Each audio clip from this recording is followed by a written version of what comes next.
Greetings hobbyists, this is Artisans of Vaul, and in this video we're going to be having a look at several ways of making damaged pillars. So creating pillars is a topic that comes up relatively commonly in tutorials, and one of the methods I'm going to do is going to look very similar to those. But I'm going to show a second method as well, and what I want you to do is consider which method is actually better for your purposes. We'll talk about the positives and negatives of both, and I'll mention which one I use more, but that's based again on my usage. So all we're doing here is setting up the bottom of our pillar. I'm not going to do a top because this is going to be a broken or shattered pillar, but essentially we could just take this thing and invert it and do that at the top as well. I'm not really focusing on this because it's relatively simple and it just uses a pre-existing custom bevel profile. There's a link in the description to a video looking at custom bevel profiles if you want to check that one out. So what we're going to do is shift and then mesh and then bring in a cylinder.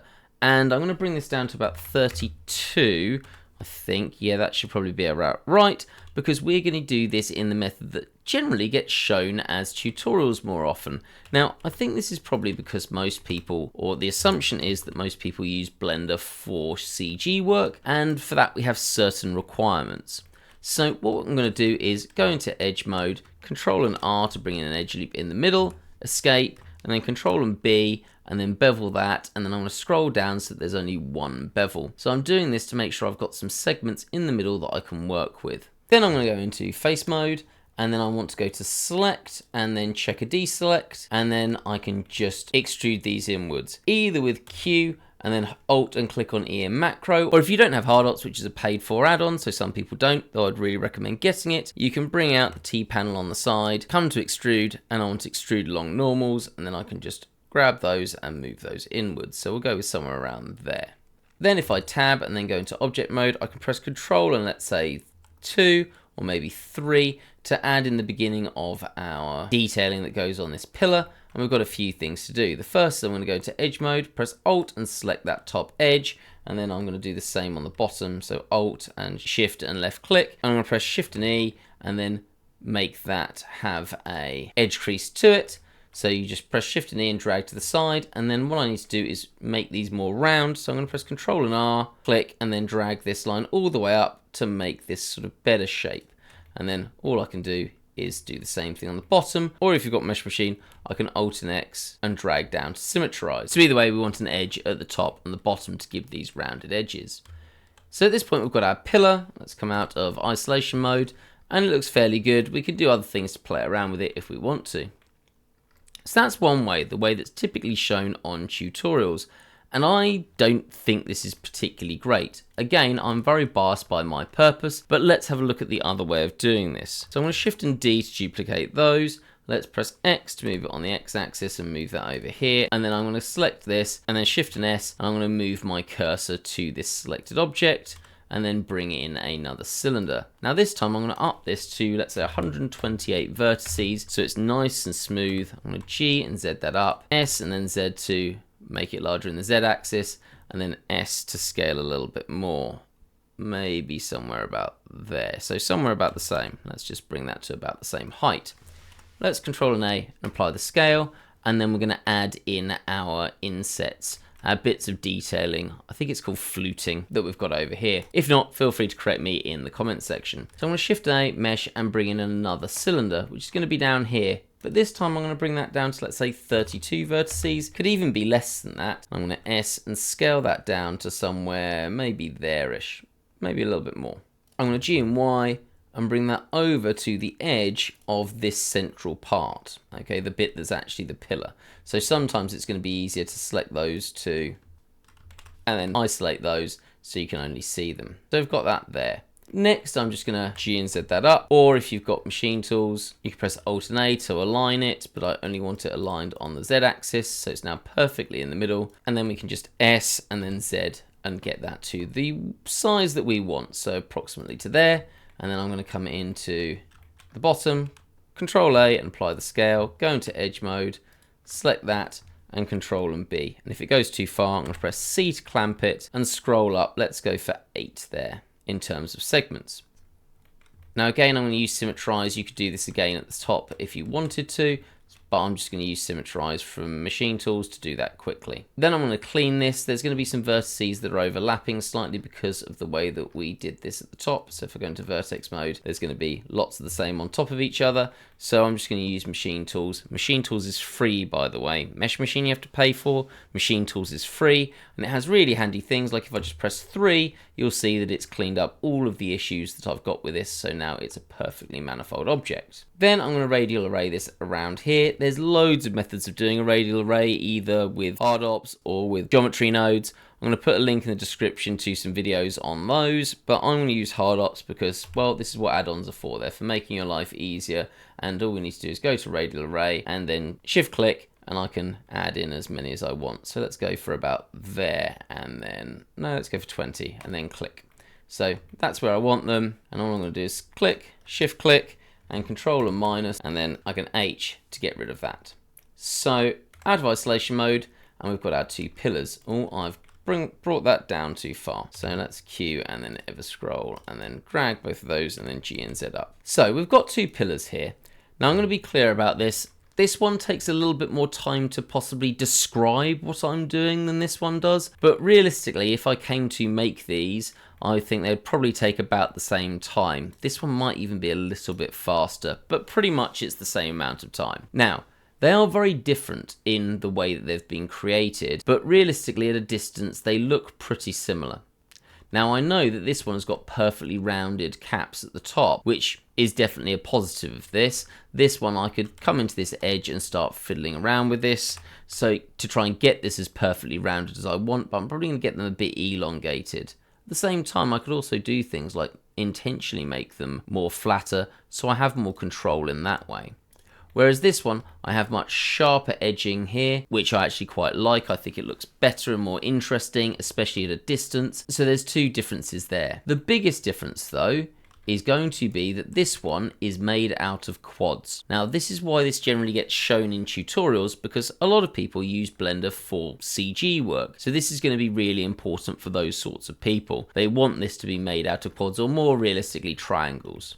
Now this one I can turn into triangles, but it does have n-gons. In fact, actually, let's just apply this so we can see this. But it does have n-gons on some of these shapes.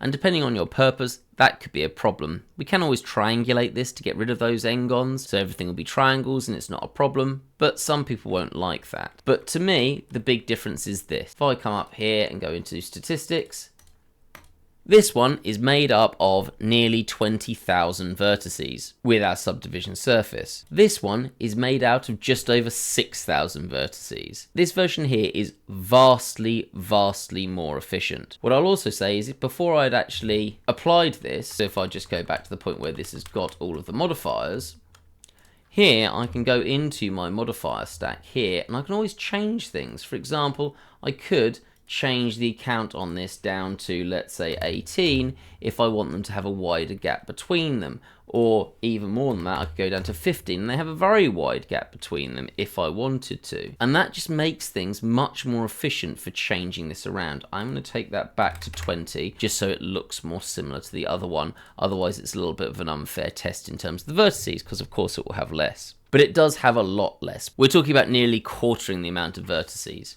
So if you are doing this for 3D printing, which just before anyone starts grumbling about this being useful, that is the sort of idea of the channel, to be focused on 3D printing in Blender, this is what I would do to make my pillars, not this method. Now let's just apply both of these and we'll start making the bits that's going to make this look broken. Now, how you do this is up to you. My general method is I'll just bring in a plane. Let's scale that up there so it's a little bit bigger. And then I'll just move this to the middle here. And then I'm going to apply the scale, go into edge mode, Control and E, and subdivide that. Let's put that to 100. So we've got 100 pieces there. And then I'm going to get rid of these statistics because they're annoying me. Right. So now we want to add some sort of up and down elements to this. So what I'm going to do is go into vertex mode and then just select a vertex, turn on my proportional editing, and then G and Z that up. And I can scroll up to add the amount that I want. So let's just select that there. Let's G and then Z that down. Make that maybe a bit smaller. And all we're trying to do is just making something that's a little bit rough, so it's going to look interesting when our pillar gets broken by this shape. Okay, we'll go with something like that. Then to sort this shape out and make it a little bit more random, what I'm going to do is add a modifier. So I'm just going to use my old version of this. This is in Blender 4 and I prefer the old version, but you can always add modifier using the new version as well and just search for it. But I want to add a displacement modifier. At the moment, everything's just gone up. We don't want to do that. We want to add a texture, and then I'm going to press this button here to come to the texture panel. You can also come down here and then go to clouds, and it's going to add this sort of up and down looking shape to it. Now, here, you can change the scale, so you can have quite big folds or breaks in it. You can go really small, so you can have everything looking more sharp. I'm probably going to go with somewhere around there. No, let's go with there, so it looks a little bit more like concrete or stone. Then I'm going to come back to my modifier panel, tone down the strength a little bit. And I also think this needs to be a little bit smoother. So I'm just going to press Ctrl and 2 to add in a subdivision surface, and that looks a lot better. Okay, so at this point, I'm happy with that. But we can always change this if we want to. Now, at this point though, I'm going to say I am happy with this, and I'm going to apply all of these. So let's just get that done. Then I'm going to G and then X that across here. So we've got one there, and then I'm going to do exactly the same and then bring that over to here. And we want to cut this. Now, this is where we get some problems.